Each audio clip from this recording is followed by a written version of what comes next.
Today is Saturday, March 8th, 2025. I'm on my way to the office to go meet up with Spencer. We're heading out to Goodyear to film a woman in construction event.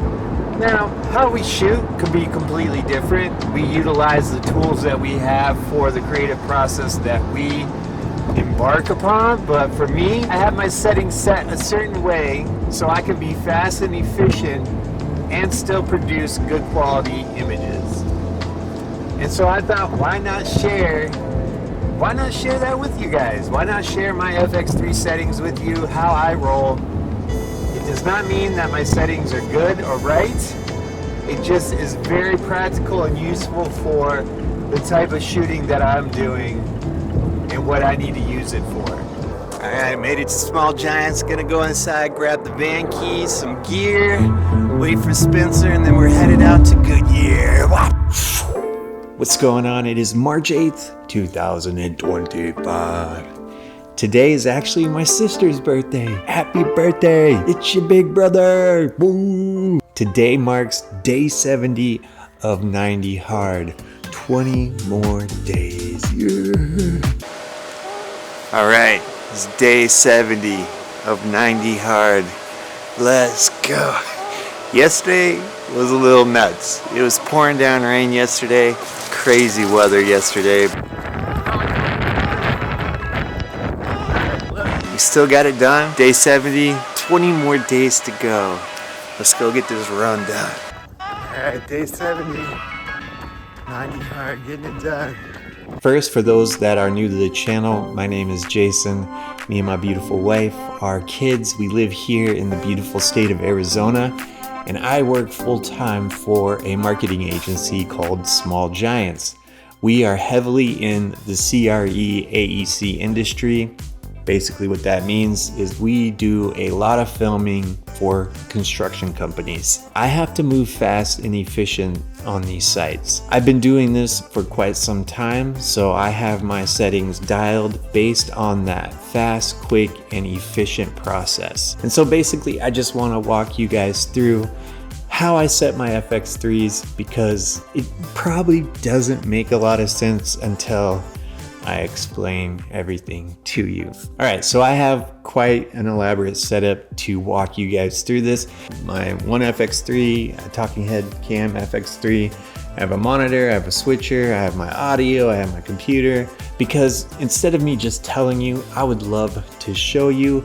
And this is the FX3 menu setup, so I'm going to physically walk you through how I set my FX3 up on these settings and explain to you why I have my cam set up this way. Let's go ahead and hop into the first setting that I utilize on my FX3. I shoot everything primarily in log, and I prefer to shoot things in log and then go into post afterwards and do the balancing and grading and dial in the look that I'm looking for. Here is my FX3 menu, and I'm going to walk you through the first one.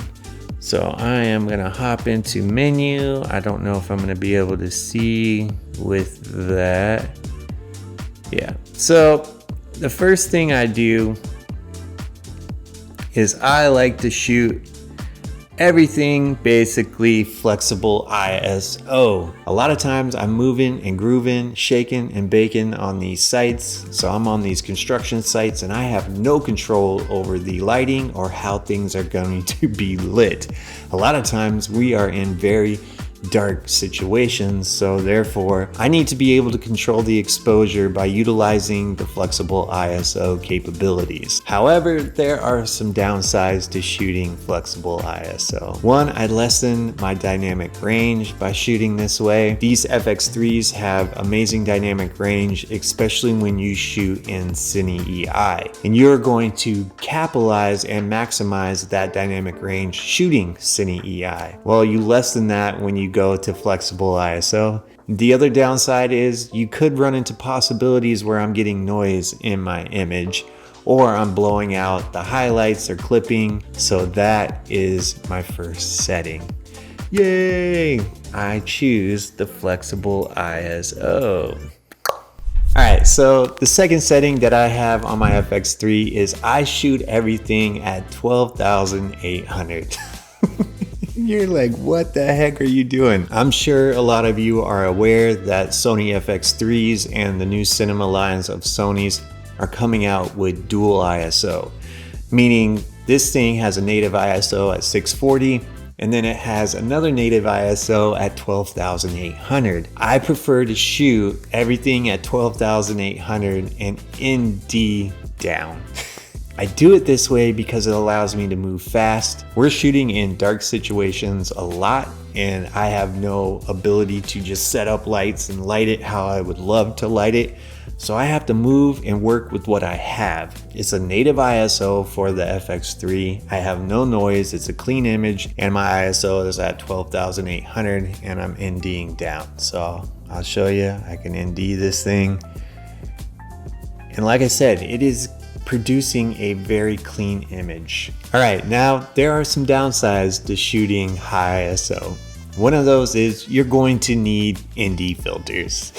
So you're gonna have to carry around with you some ND filters to throw on your lenses. And if you have multiple different lenses, you're going to have to get different kind of ND filters to fit. There are some ND filters that are less expensive, provide you with some weird color shifting when you try to use, or some really bad vignetting. And then the other downside of shooting high ISO when you're utilizing ND filters is you lose a little bit of sharpness to the image. Sometimes it could degrade the image a little. And some people don't care about that because they prefer to have, you know, the sharpness dialed down a little bit and soften the image up to give it a more filmic look, I guess, in a sense. But yeah, that's one of the things that you may face when you shoot high ISO. That is the second setting that I have on my FX3s that keeps me moving and grooving and shaking and baking. I like bacon. Let's go ahead and get into the third one. And this one is unique. This one's unique and it only just recently happened not too long ago. As you guys can see down there where it says shutter, you see this little angle thing right there. And then you see a 180. I'm shooting shutter angle and here is the reason why. I don't like to do math. That's all it boils down to. And the other reason is I don't want to sit here and keep shifting my shutter around. I just want to set it and forget it. It's going to give me the amount of motion blur for my image based on the frame rate that I set, and there's nothing else that I need to do. Now, if you shoot shutter speed, you're going to have to do math.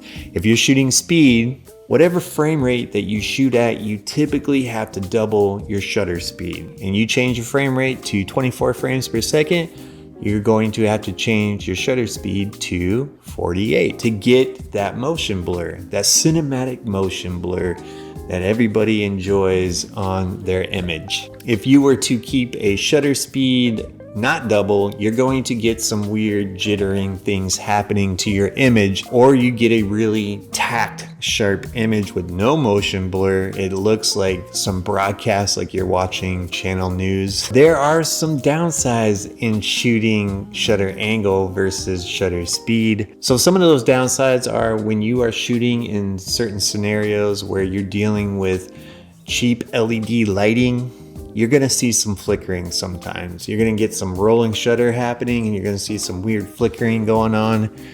And it's kind of a pain. It's a pain in the butt to have that happen.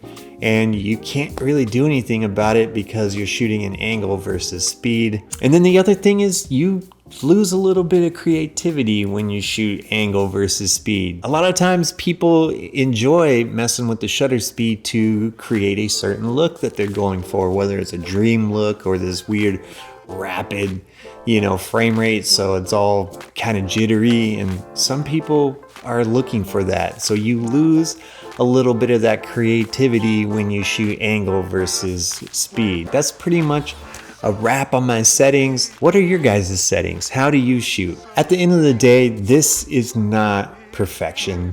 What I'm doing is not perfect by any means. I honestly don't feel there is a perfect way to shoot, to be quite honest.